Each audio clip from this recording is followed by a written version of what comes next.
Alright, well, I'm still in Joplin and stuff, you can see, and all that. And this is the tower that I want to film once I got to Joplin. This here is the Joplin Long Tower. Usually I would, the entirety of the Texas archaeology, all the longline towers I've seen and stuff, I would just name them like the first long lines, the second, third, fourth, whatever. This one I'm just going to call it the Joplin Long Tower. This is another survivor of the tornado. So yeah, it's still standing and stuff. I don't really know any tower down here that was destroyed by that tornado. All the towers I know of, like the long lines, the TV towers, and all of that, they looked like they would have been easily destroyed by this tornado, but they missed it. But it was a near-death situation, just like the original first the Nashville malfunction tower, so close to that tornado that one time. I can't find any markers, so that means that this here might be it's most likely a white only LED.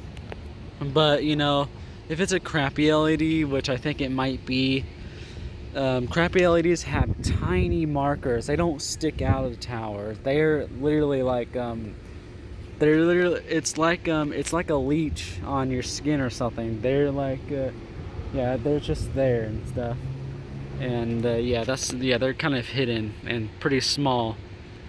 But I really, if it does have a crappy LED on it, I really hope it's white only. I do know this tower used to have an FH308 or 6. I bet it was an 8. I only know one long lines tower that has a 306. So there's that, and yeah, there's that.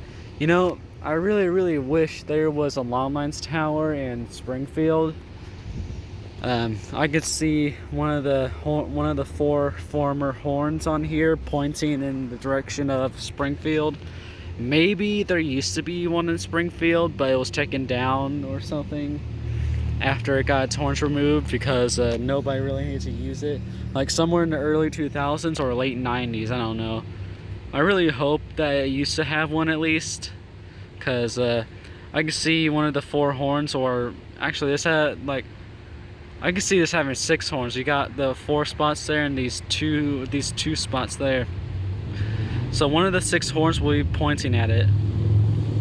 So yeah, now that I kind of see it, that doesn't look like a crappy LED. It kind of looks, it looks bigger than an LED, a crappy LED. They're flat. You know, since longline towers usually tend to get the HP Horizon LEDs once they get their beacons replaced. For some reason, that's just what AT&T, or you know, it must be AT&T must be enforcing these, because not all of these separate tower companies are doing this. They can't, you know. It must be AT&T or some other company. But now that I just realized that, that's probably